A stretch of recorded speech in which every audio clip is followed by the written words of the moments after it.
A very, very special guest, John Schweppe, and he is the Director of Policy and Government Affairs for the American Principles Project, APP, where he works with federal and state lawmakers on the organization's key issues. And so, John, thank you for being here with me. Thank you so much for having me. I appreciate it. You know, you guys do a great work over there, American Principles Project, and you call yourselves APP. I'm sure you have a website. Is APP a part of that? It's AmericanPrinciplesProject.org. .org. Okay, so there are people that might not be familiar with it, and I'm even stumbling over saying it, but you've been very outspoken, in particular on this transgenderism and this T that we're dealing with in a variety of areas. So first, tell me a little bit about APP, and then tell us, why are you guys so moved and intrigued to make sure that the public is aware of what's going on in the state and in the various states and on a federal level? Of course. Well, thanks for having me. APP, we are billing ourselves. We're trying to become the NRA for the family.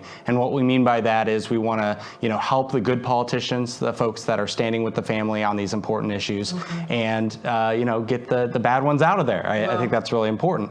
So are you a C3? Or? We are a C3, a C4, and a super PAC. Oh, good so we have for you. All, okay, so you guys are really saying, hey, our country's changing. That's right. Very rapidly. And if culture goes, the country goes. So we need to have you aware, and we're holding the legislators' feet to the fire. That's right. So last cycle in the election, we spent about $5.5 million on elections targeting Democrats for their support for the Equality Act, for example, which is a radical piece of legislation that gets into that T stuff that you were just bringing up. Well, a lot of people are not familiar with the Equality Act, and it sounds like something that we should like. I mean, equality, why wouldn't we want that? And so we know that that's the battle here on Capitol Hill, where you have these incredible progressives that really think that they should add to the Civil Rights Act gender issues, sexual identity, gender identity. This is challenging for everyone in our nation, including those that really believe the Bible. But you've been looking at some of the state activity. Tell us what you've seen in some various states. Asa Hutchinson is now in the hot seat. Out there in South Dakota, I think the governor there, all the governors now are struggling to say, what in the world should we even be thinking about and doing to protect our state? Because we don't want business just to up and leave, as some of these progressives are forcing the businesses to do. But how do we also protect people, parents? Well, so because of the Equality Act, we've seen a lot of these state legislatures respond by passing legislation or introducing legislation at the very least that would protect girls' sports. That's one of the things the Equality Act would do, would make it where men could compete against women in sports. In Arkansas, we saw that bill, which would protect kids from being subjected to some of these radical medical treatments. Yeah, that was really interesting. Right, and that actually, despite Asa Hutchinson's veto, did become law. So what we're seeing is, conservatives and Christians all across the country responding to this threat of, this radical stuff being imposed. Of the Equality Act. So you got an Equality Act in D.C. that could pass into national law. So you're saying that Christians and conservatives saying, okay, let's go into the states and try to protect ourselves against this interest. Do you know how many states are saying, I need to do this? We need to look at this T? So on women's sports, 30 states have introduced legislation. We're up to 4 have passed it into law. We're expecting a couple more this year. Florida, this is a very noteworthy one coming up. Florida just passed it out of its house yesterday. And of course, Governor DeSantis is somebody who a lot of folks are thinking might run for president in 2024. So where he stands on this is going to be absolutely critical. Has he spoken on it? Because I noticed that Rick Scott, the senator from the great state of Florida, spoke into it, and it actually caught a lot of us off guard, because we would not have thought him as a conservative to say, hey, wait a minute, you cannot keep shaking down different states and threatening them economically on such a important issue and such a tender issue. I mean, people are really struggling through gender dysphoria. Right.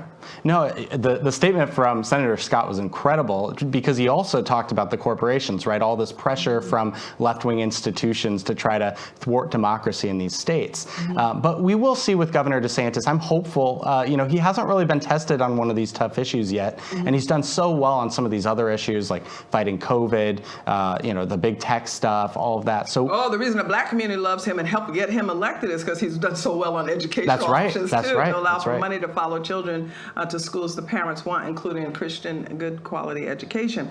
But then I'm wondering, okay, so if the Equality Act becomes law, it seems like it would mute out all of these state activities anyway. So that would be a court fight. And, Okay. and that's where, you have the great groups like Alliance Defending Freedom, hopefully out there fighting. Gotcha. But, the key thing with this is that we do have to push back in some way. Right now in Washington, we don't have control. And so, we can fight the Equality Act here. There's a lot of good groups that are. Get the word out, get the word out. Making sure it doesn't. Hoping that maybe some of those senators and some of those congressmen say, no, you need to have backbone, because half of the country still adheres to the Bible. A third of Americans still say that they fear God. So you have to speak for them as well. Right. So what I'm hearing you say then, John, is that you got that. We know that it's going to be a battle there, but we can be doing things in the states because they still, at this point in American history, have some autonomy. Right. So we can fight there, and then if it comes to a head together, we go into the court. And there also are, some of these private institutions like the NCAA who are trying to promote what the Equality Act would make law, just naturally. So, we've seen the examples of athletes, in Connecticut, there were 2 male athletes that won the female competition there. Yeah, it's so complicated, and it's like, are people just afraid to speak out? Why in the world would it be so hard just to say, if you are a biological male, I'm sorry, if you've decided you want to be a eunuch, you still have biological male tendencies, so you can't compete in female sports. Why is this so hard? Is this about the culture war? It's absolutely about the culture war, and it's, the left is very strong. I mean, we weren't even talking about these transgender issues 5-6 years ago, and all of a sudden it's dogma, right? You gotta sit your children down and say, honey, we have a new discussion at the kitchen table. Right, and we have to, because they're talking about it in the public schools now to kids as young as kindergarten, first grade. So, we're in a tough situation, and this is where we have to fight back. I like to say it's not like we're really trying to fight the culture war. The culture war is coming to us, and we're playing defense, but we got to do it. Well, I think it's been that way in a lot of aspects. I mean, before Roe v. Wade, there was some discussion about abortion, but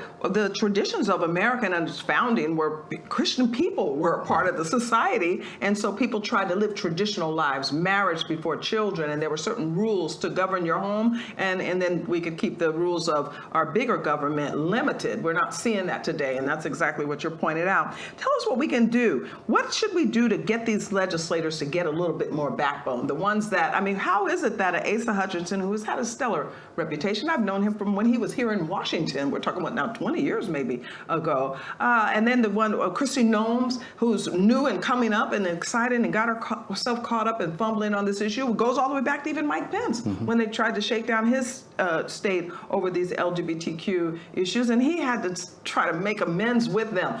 This isn't a good place to be. Where can the governors go and other state legislators to be assured and confident in their conservative stand against the onslaught of this progressive left? Well, I think they have to understand first and foremost that there's now a divide. The corporate interests that we used to be friends with, that used to be part of this coalition, they very much embrace the radical left on these social issues. Now, are they embracing them because they're millennials and they believe it, or are they embracing it because, hey, look, we just want to sell widgets, but we don't want you to shake us down, so we're just going to cave? I think it's a little bit of both, right? Like we've seen that with, like with the Black Lives Matter movement, a lot of these corporations were just giving tons and tons of money. That might have been more of a shakedown. Just be quiet. Just leave me alone. Right. Yeah. But it is, it is kind of a reality that I think these Republican leaders need to recognize.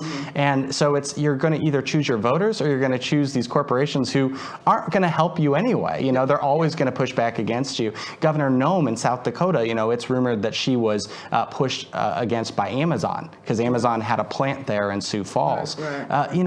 Are we just going to submit to those kinds of threats, or are we going to stand up for what we believe in? Well, they need to start standing up. I think they're getting a lot of pushback. There's 2 discussions going on. Should we boycott? And I'm on the other side. No, I'm not going to become Amish. I am going to fight. I'm going to become a shareholder so that I can write, I am a shareholder. I'm going to stay a Diamond member in Delta so I can say, as a Diamond member, get in your space. Leave us alone. Leave these debates about cultural interests to us. When it has something to do with your business, of course you want them to be able to weigh in. And they have the ruling from the Supreme Court that it is okay for corporations to weigh in on political issues. But what we're seeing today is not that. So I'm glad that you and your organization, okay, you guys, it's called the American Principles Project.